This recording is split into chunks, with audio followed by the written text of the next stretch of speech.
The past 6 months have been a blur. A Sony Animations movie got so big that it's still topping charts and playing at my local Walmart. Taylor dropped like 30 versions of a new album again. And oh yeah, the Switch 2's been out. Behold, a day one sucker. That's me. I didn't have a picture of when I bought it, so here's me at work 2 hours later. The question is, do I regret buying a Switch 2?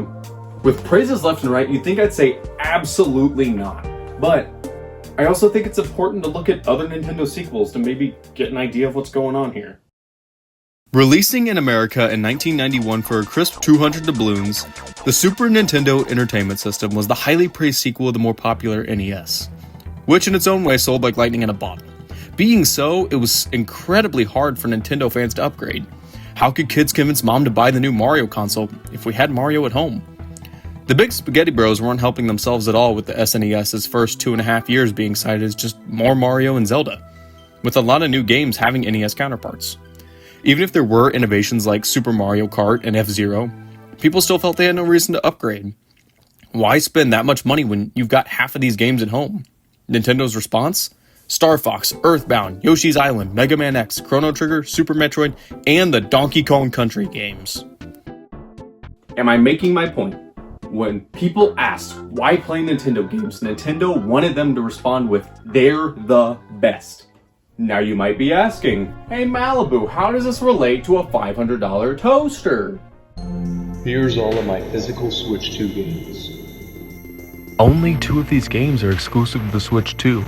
I know, I'm a tightwad, but this is what I've got. Notice something? I've got a catalog of Switch games, and a lot of these did get free resolution or DLC upgrade packs. I can't complain too much, I love all these games, but at the same time, the same problems with the SNES's launch come back into play. If the biggest thing, your shiny new toy, gets you shinier versions of your old toys, why not just be content with what you got? In the early 2010s, Nintendo released not 1, but 2 sequel consoles. Releasing in March 2011 for $250, the Nintendo 3DS followed the very successful DS. Funnily enough, the Wii U came out in November 2012 for $300 at the cheapest, succeeding the Wii. If you thought it was hard to get NES parents to upgrade, buckle up. This is a whole other monster. Nonetheless, I'm a Wii U owner. My opinion's irrelevant. The DS and Wii were huge. You couldn't go to the store and buy bread, milk, and orange juice without buying one of these. With genuine peak like both Super Mario Galaxies, Wii Sports, Donkey Kong Country Returns, Xenoblade Chronicles, Punch-Out, Super Paper Mario, and the Metroid Prime trilogy on the Wii, you have games that are still being praised to this day, nearly 20 years later. Pair this with the DS and Zelda's Phantom Hourglass and Spirit Tracks, Pokemon's 4th and 5th gens, Nintendogs, and Mario and Luigi Bowser's Inside Story. Grandma has a DS. Both the Wii and the DS had more games than you could ever imagine. Unlimited games. If the Wii and DS were so good, why should people buy anything else? Dare say Nintendo didn't know, as it took over a year for these consoles to get some original titles of their own, with the exception of Super Mario 3D World and Nintendo Land. Not to mention, it felt like every 3DS game was a Wii U game in a different font. So, Nintendo opened the floodgates, slashing the costs of their consoles and releasing certified hood classics over the next few years. Donkey Kong Country Tropical Freeze, Fire Emblem Awakening, Splatoon, Kirby Triple Deluxe, Bayonetta 2, and Pokemon 6th and 7th gens all grace store shelves at attractive prices. This isn't even mentioning the biggest Wii U game that you didn't know was a Wii U game. Legend of Zelda Breath of the Wild is a Wii U game that's still getting re-releases in the current year. When their backs were against the wall, Nintendo innovated, and they cut prices while they were doing it. Most of these Switch 2 titles cost me $70 bare minimum, and a lot of them are just Switch games. They're great, but I'm ready to see the Switch 2's personality. If you've been dating someone for 6 months and all you know about them is who their family is, at this point, aren't you just dating their family? I knew when I bought the Switch 2 I could justify the cost of the console. I mean, it was a little pricey, but I get it. But I knew going in I wasn't going to be able to buy all the games I wanted. Why spend $70 plus on a brand new AAA game when I could spend $30 or less on a genuine indie gem like Hollow Knight Silksong, Hades 2, or Deltarune? I know this isn't a sentiment only I hold either.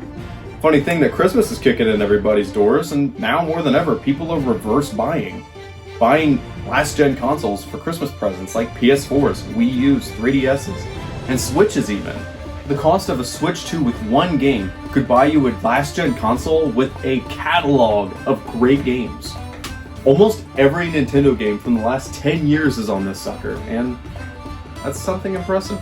But where am I going with all this? The Switch 2 is expensive, it piggybacks the Switch, and by the time it connects to the internet, I've quit caring about the game I'm playing. But I love this console. It's no Wii U, but it gets the job done. Starting with Mario Kart World, it had a rocky start that while I understand people's frustration, I kind of found it hilarious. How funny is it that the first new Mario Kart in over a decade barely works? Still yet, I've spent hours in this game outside of competitive races. While I like 8 Deluxe's courses better, the Grand Prix in this game are amazing, with as cinematic of a finish as cinematic gets. And that's ignoring free roam. I'm a person who loves to go for a drive when life gets to be too much. Now, I get to live out my long-awaited fantasy of being a gorilla on the interstate in a frog-shaped car. Don't meet your heroes, kids. How about Deltarune? Technically, Chapters 3 and 4 are Switch 2 launch titles. These are just more of the same from Toby Fox. Genuinely amazing, thoughtful masterpieces with a story that leaves me starved on the ground begging for more. But this can also be put on a Switch, so I don't know if it counts. Well, what about all the free and paid DLC upgrades? Pokemon Scarlet and Violet would have probably been my favorite Switch games when they came out, had they actually worked on the Switch. With this game at 60 FPS and no stuttering, This is an entirely new game. one that I think could objectively be the best Pokemon game ever. Super Mario Odyssey and Galaxy went from astonishing games I put hundreds of hours into that plus one. Pokemon Legends ZA and Kirby and the Forgotten Land run immaculately, smooth as butter and giving me more fun than I think they should. As a surprise to absolutely no one, Donkey Kong's special to me. No. And there it is, the crown jewel of my Switch 2 experience. Donkey Kong Bonanza. As a little kid, I'd always pick DK when playing Mario Kart, or Mario Party, or Mario Super Sluggers with those close to me. Playing the Donkey Kong Country games as I aged only compounded these feelings. Remember how many hours I put into Mario Galaxy and Odyssey? Now I get to see this treatment with my favorite character. This masterpiece is beyond fun. The music's to die for, and I got to do it all with my brother. The final boss! Belongs to my brother. Getting to see our favorite characters return on such a stage that this same game won Best Family Game of 2025. Beyond this, the speedrunning scene is huge.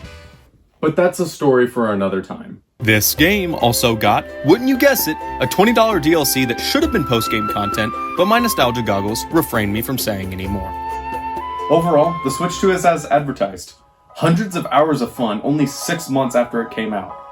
If you can justify the price, pick one up and experience some of these great games for yourself. If you can, visit the 3DS and Wii U. There, you can play the best of the best for the last 20 years of Nintendo for, dare say, dirt cheap. Nonetheless, I think the point I'm trying to make here is play what makes you happy. If something's upsetting you, don't play it. I think consumers often forget that everything's special to someone. Look, let's keep it a buck. I love the Switch 2, and I now look at it the same way I look at my childhood 3DS and Wii U. But I also get that kids today might not get the same experiences I did at 8 years old. Now, I've said a lot, I've made a lot of points, but at the end of the day, Persona 3 Reload is on Switch 2.